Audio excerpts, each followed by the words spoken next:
everybody, my name is Beck. Welcome to my channel. Welcome back to my channel. So guess what? It's September already. Damn, the year is just flying by. I've been filming these videos for the past 4.5 years, 5 years. I don't know at this point. It's a blur.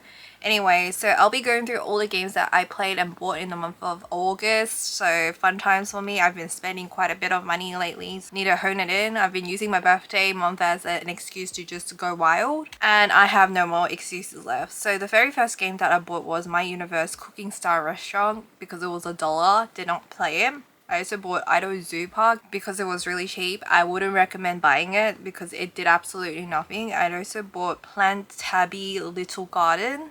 I haven't played it enough to say anything yet. I bought these games because they were really cheap from the eShop and that should have been a sign, but I feel like Plantabby Little Garden would have more potentials than the two previous games I mentioned. And I feel like the previous games that I mentioned, you can probably get it for free from the App Store, so you don't need to spend money on those things. But they were relatively cheap, so that's okay, I suppose. Don't fall into the trap like me. And then I played a lot of Stardew Valley because my thing is I like to listen to audiobooks while I play Stardew Valley, and that's the only game that I can multitask in because I don't think in Stardew Valley, and I started a new file. One of these days I will do an updated farm tour because it's insanity with the amount of time I spent in this game. And then I recently, past couple of 2 days, I bought the Survivalist Deluxe Edition. I've been trying to play this game multiple times. I bought it on Steam ages ago, but I just don't have the patience to sit through the tutorials because I feel like it's the type of game that I would like to play. And my latest obsession for the past 2 days is Doraemon Dorayaki Shop Story. When I first looked at the pictures on the eShop, I was like, this looks like Kairosoft games, and it was in fact a collaboration with Kairosoft. It is so fun. I'm currently actually playing it. You own a dorayaki shop, which is kind of like a Japanese pastry with red beans traditionally, I think, and you just operate it. If you are familiar with any Kairosoft games, it's a management sim and you own a shop. It is just very fun and you really like the retro pixel style design. It's a major time sink. Amazing. And if you're familiar with Doraemon, then if you like these two things, you'll love this game. I thought it was a little bit expensive. I guess the Doraemon licensing is costing a bit of money because usually a Kairosoft games is it started off with $5 when I first bought their very first game on the Apple Play Store ages ago, and I was a broke university student back then. I thought that was a lot of money back then. Up to this point, where a mobile app game can range from $10 to sometimes $25, give or take. But with the Doraemon one, on sale, it was 27 Australian dollars, so the original price is $30.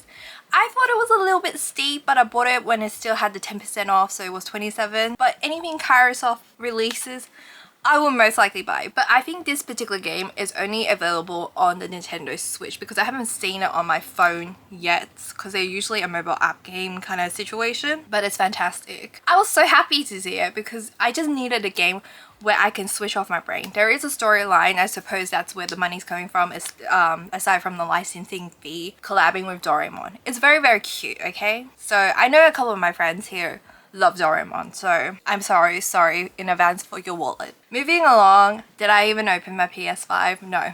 And I wouldn't say I regret buying it because if I didn't have it, then I couldn't play certain games, which I mostly play on my PC anyway these days because I finally got a PC that can run games. Speaking PCs that can run games, the games that I've been playing on my Steam includes. So I've been playing 3 games on my Steam lately, which is Boba Simulator, which is another time management time sink idle game where you just press buttons and you buy stuff for the shop and you operate it, and it's run by cats making bubble milk tea. And then another game that I bought and got forced to play by my co-workers because they found out that I play video games is Chained Together. If you've been watching me for the last couple of years, then you already know. I think I mentioned it a couple of videos back that I started playing games out of my comfort zone. So my co-workers once again made me play Chained Together. But we didn't play too much because we switched to Gothic Phone, which is another party game where you draw and you guess, or Pictionary. It was very popular at one point on Twitch. I still see people play it, but not as much as before. So we played a bit of Gothic Phone as well. I actually don't know how to play poker, and they also forced me to play poker on Discord. I didn't even know that was a thing, so I did a little bit of that. And the latest thing that they made me download was Once Human, which is a zombie MMORPG, and that thing was 57 gigabytes.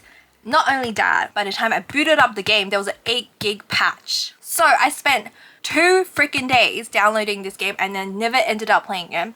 After this video, I don't know if I'm going to go and read or if I'm going to finally start the game and pick a server that we can all agree on, because we're currently, all my coworkers are playing on different servers. So I need to figure out like which server to join so I can start playing the game, and then we can start the multiplayer. And then I can sink all my time and energy onto the game after work. You know, great. I think this is the quickest video I have filmed yet on this channel. And I was like straight to the point.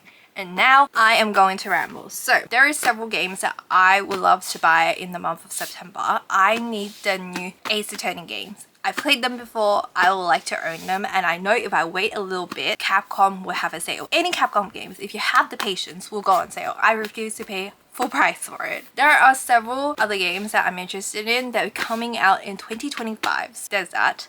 If there is any upcoming releases that I am out of the loop of, please let me know down below, especially if it's Nintendo related. Like, is there any announcement with the new Pokemon game? Surely I will be swiping regardless. That's basically it.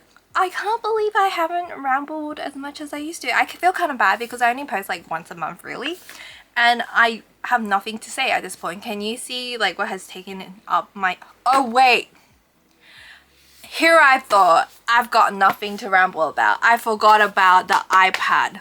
Don't you worry guys. You know what I ended up playing lately? That completely slipped my mind. I started playing it before filming this video as well. Do you know what I started? And I'm ashamed of myself a little bit. Don't take it the wrong way if you play this game and you love it. It's just personally for me, it's very, I wouldn't say out of character. That is so delusional of me to say. I start to play on the app stores. Love and Deep Space on the Asian server.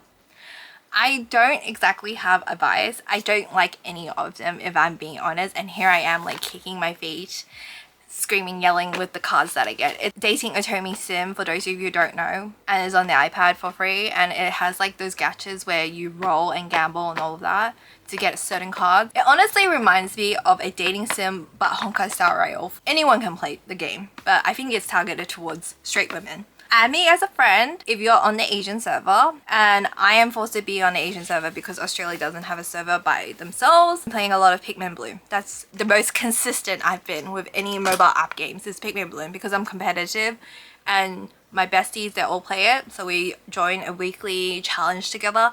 That's about it. Have I hit at least 10 minutes to feel less bad? Probably by the time I edit all of this, it won't be even 10 minutes because I sit here and stare into the screen and ramble. If you guys enjoyed this video, please give me a thumbs up, leave a comment down below. If you have anything you'd like to say to me, hit the subscribe button. If you want to see more content from me, hit the bell for notifications. And I am so sorry. I've got nothing else. I've got nothing to give. So leave a comment down below. I'll try my best to reply. Sometimes I'm very forgetful. I read the comments and then I skip you. I'm so sorry. I don't mean to do that. I usually like read them during my work break. So sometimes it's like towards the end of the break and I just forget to press send. But anyway, I'll see you guys in the next video. Bye.